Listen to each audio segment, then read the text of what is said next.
Hello all Growatt owners out there. I want to give you a short description about some updates I recently did on my Growatt setup here. First of all, sorry it took a while to find some time to get this done, and I also waited for some parts I ordered for doing these updates here. I want also to point out, before I explain what I did, that this is only, everything I tell you in this video is only relevant for this firmware, yeah. So the F4A27. Some other firmwares may behave the same like this firmware, but we know that Growatt is turning the screws somehow on some firmwares, and they behave different than the other ones, yeah. So what I also want to point out, I just did a German video about all the stuff, that this everything I tell you is only relevant for SBU and utility mode, yeah. The other modes I didn't test until now, but I can tell you what I tell you in this video happens and on this firmware and in SBU and utility mode, yeah. Yeah, and the last point I have to tell you is this is not relevant for a three-phase setup, because a three-phase setup every time needs the 3 inverter completely up and running. If one of those inverter has a malfunction or a warning or error, the whole setup will go off. I have mine in a single phase setup, so I have 10 kilowatt of power available when both are running. And why I say this? Because we are talking right now about the energy saving function of the Growatts, especially for the winter times, and I call it the winter mode, or whatever you want to call it, yeah. So in one of my last videos I showed you the ATS which I have installed here, and I can tell you until now it's really working great and doing exactly what it intended to be. What it intended to do. It switches over to grid as soon both inverters are not providing any more power, and it's doing it really flawlessly. Maybe my router or my modem I have installed sometimes reboots, but all other stuff in the house is doing great with that, yeah. Okay, okay, so let's jump to the point and to the topic. So if you have those Growatt in a parallel setup like I do, yeah, I realized that you can switch off one inverter in a parallel setup by flipping the switch and stop by flipping this switch. So right now the inverter is off, or going to an off state. It take up to 1 minute, but after 1 minute it checks right now, is there a source coming from the PV, is there a source coming from the grid, and if none of those sources coming back and no communication to the host inverter is coming back, this inverter will switch off after a special amount of time. I think it's 30 to 60 seconds, somewhere in this range. So let's wait for it, so I can show you and provide you some infos what the inverters are doing. So right now it switches off. This inverter is not switching off, and especially in this firmware, please, this is a reminder, it's not switching off when grid is still active. Yeah, so let's switch it to on. Let's wait until it's booting up completely. and connecting and taking up the half of the load. So it may take a few seconds.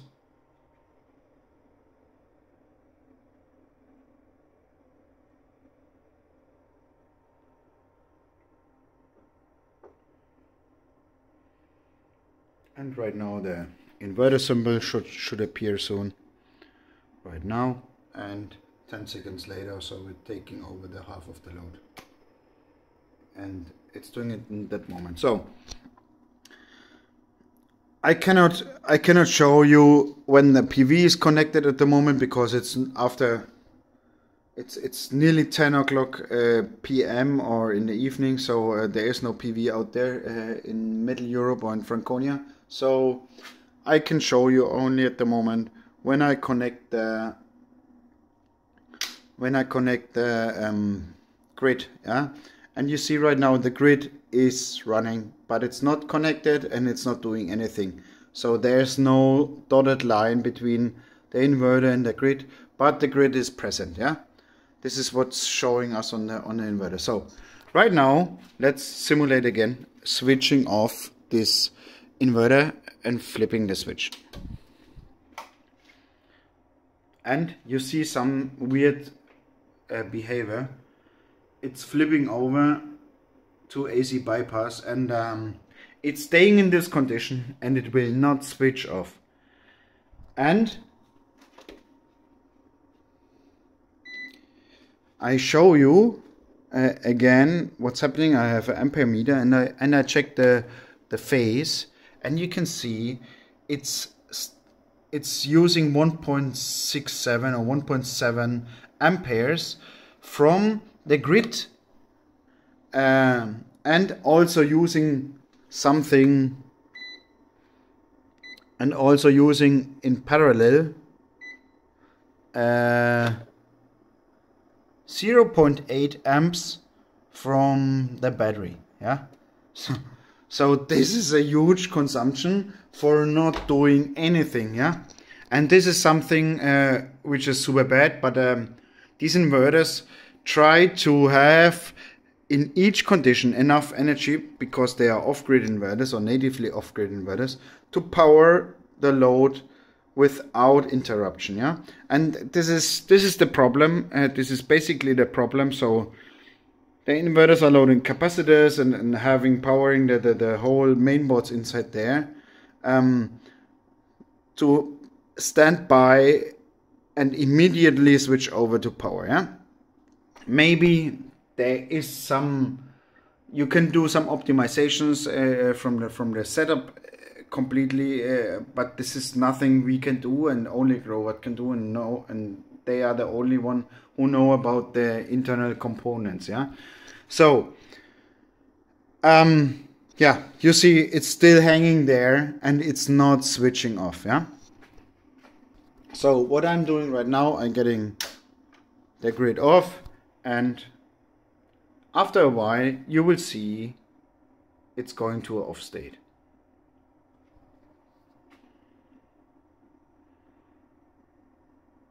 Let's wait for it. And I see it's already getting a long video. We are already at nearly 9 minutes. So no problem. Let's give it a second so every one of you understands what's happening here.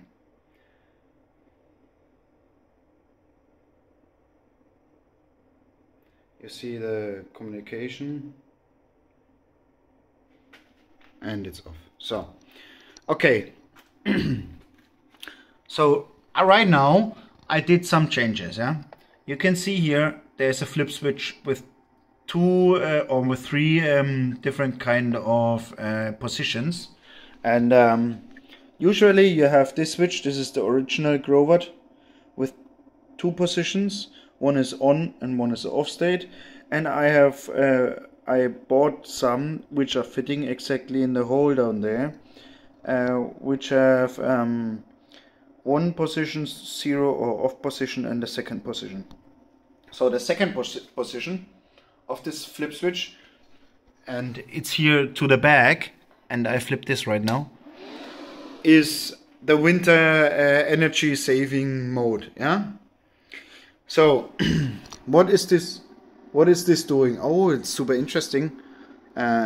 Someone switched off something in the house, so right now it's using a little bit more energy, but it doesn't matter because this inverter getting ready and then switching over and taking half of the load.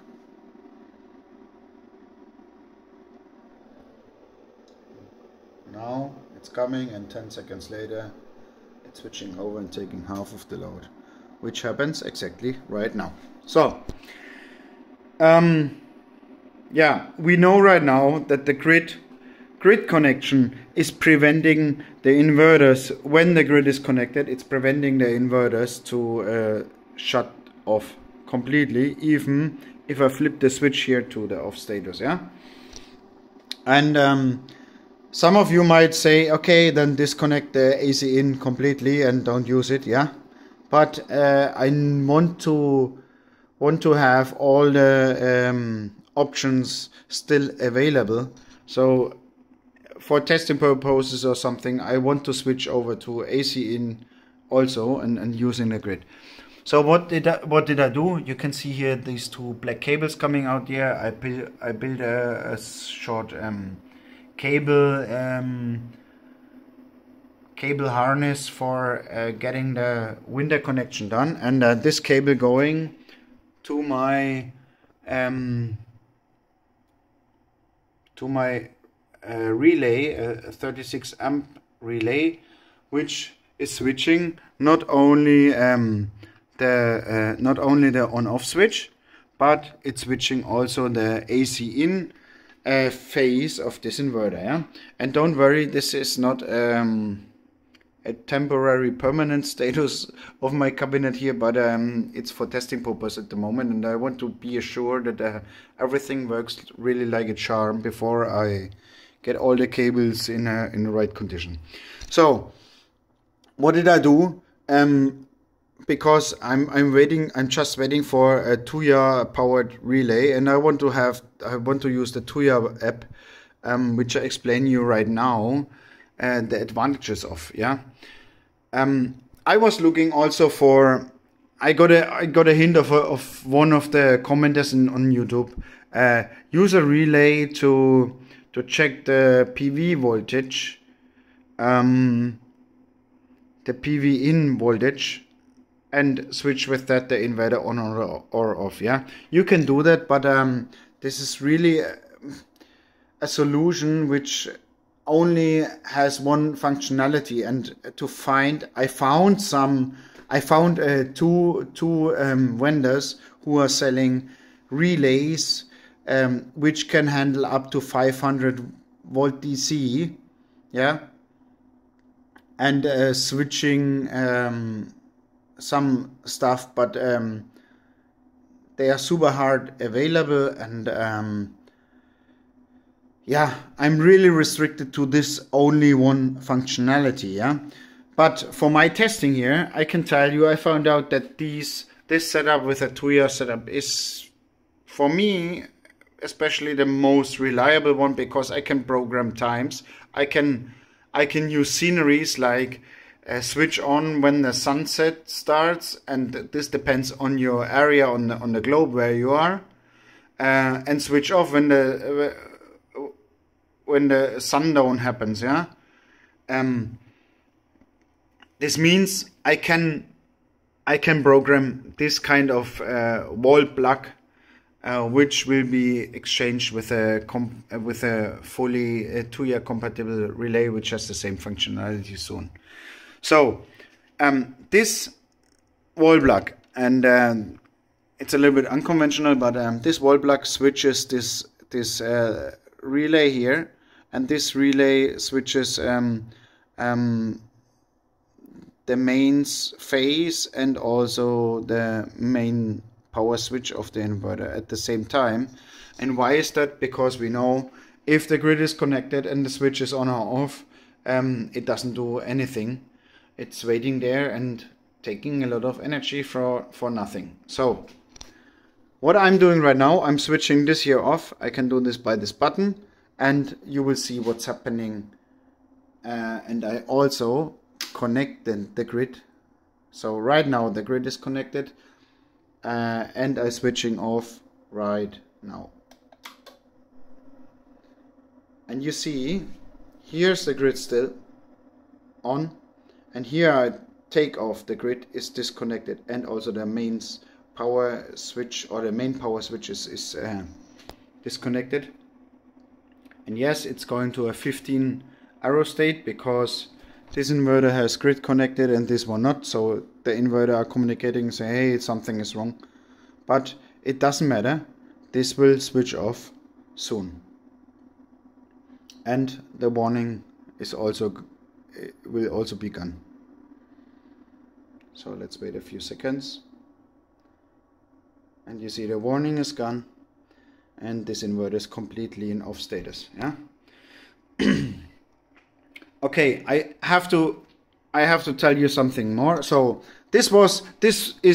stop before we are going on. This is what's happening, for example, at 8 p.m. in the evening. It's switching off this inverter, and what I'm doing right now, I'm switching this on again, and this is happening at, let's say, 6 p.m. in the morning, when you know that your wife is getting up and cooking some food, or before she's doing that. And then the inverter is really connecting completely back to the second one and taking half of the load.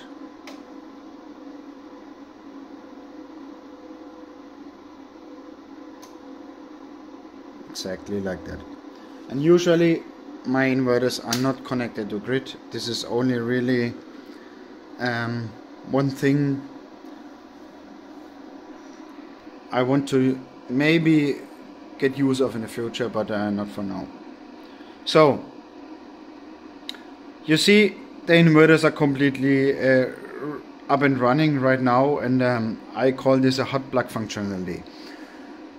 One thing to mention is, if you switch this inverter off, grid is not connected, but PV voltage is still present. Yeah, so if you switch this off at afternoon 2 o'clock, yeah,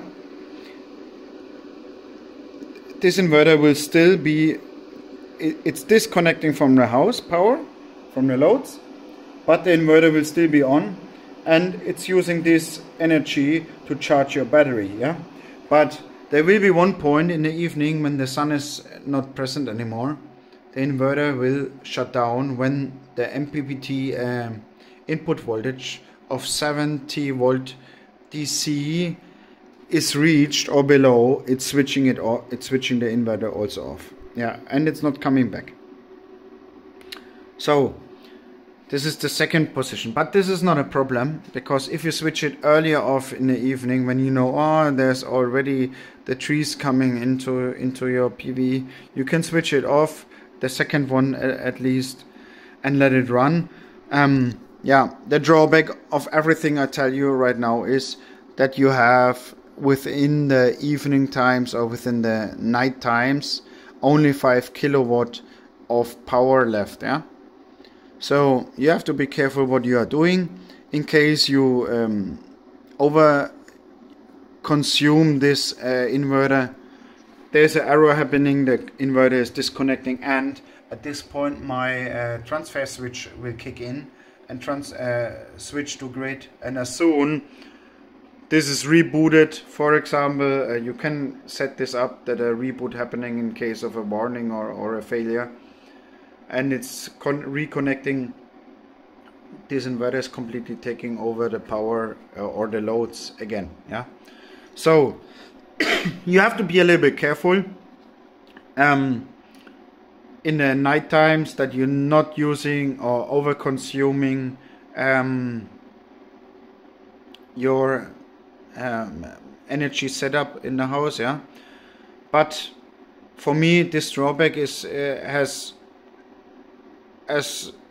nothing compared to the energy saving I have when I switch off one inverter. And one thing to mention, yeah, everything I tell you here is relevant for a parallel setup. So if you have more than 2 inverters on a parallel setup, for example, you need 15 kilowatt power or 20 kilowatt power, so you have 4 inverters, 3 inverters, 4 inverters or more, I think up to 6 you can connect, so it's 30 kilowatt per phase.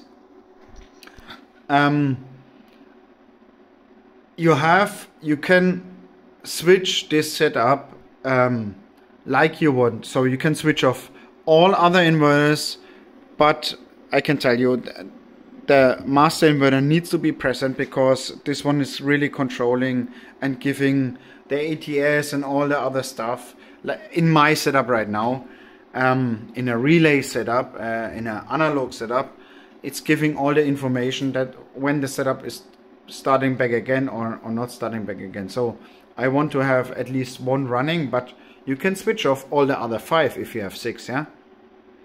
And at this point, this is a huge energy saver, and this makes the Growatt, in my opinion, outstanding at the moment as island or off-grid inverters, yeah. Because if you have a 3-phase setup, the full inverter has to be on to provide on all 3 phases power, but the Growatts, it's only a 1-phase setup, yeah. Okay, I understand, but you can really manage how much inverters are on at what time in the day and how much inverters are off, and you can save a lot of energy with that. So maybe not that interesting, not that much interesting for home users, because I can tell you I'm super fine with the 10 kilowatt I have. Maybe a third one will come again, but not for a 3-phase setup, only for a single-phase setup. Yeah. To prevent right now the questions, please give me a circuit plan, or please show me how you did that. I want to ask you, give me, be a little bit patient and give me some time. I have a small baby girl here, and I'm full-time on work, and everything I do is I'm doing in my free time. First of all, I want to get the setup completely done and doing exactly and testing a little bit around with some circumstances. When I did that, I will clean up all the mess with this kind of Frankenstein cable cabinet here. And when this is done, I'm happy to provide you more information, what I did and how I did it. But if you feel fine, you can try to rebuild that. Maybe you have other ideas or something I did not mention or did not I did not know, or maybe a better solution for doing this. Yeah, tell me. I'm happy if you write a comment down there and we can discuss that. Yeah. So with that said, it's already a nearly 24 minutes video again. I will not cut this video. This is really uncutted video because I don't have time for that. And I will upload this today, and today is the 8th of November. And yeah, hopefully it helps you to understand what's going on here, and stay tuned for the next updates. And super sorry for all the mess here, but yeah. So with that said, I'm signing off. I wish you a good night wherever, or good morning, or good afternoon wherever you are on this globe. And yeah, hopefully to see you soon. And yeah, of course, if you want to donate some money, contact me. I have a PayPal address. You can send me some beers or coffees or whatever, or Pampers for the little one. So yeah, then bye bye guys, and see you in the next one.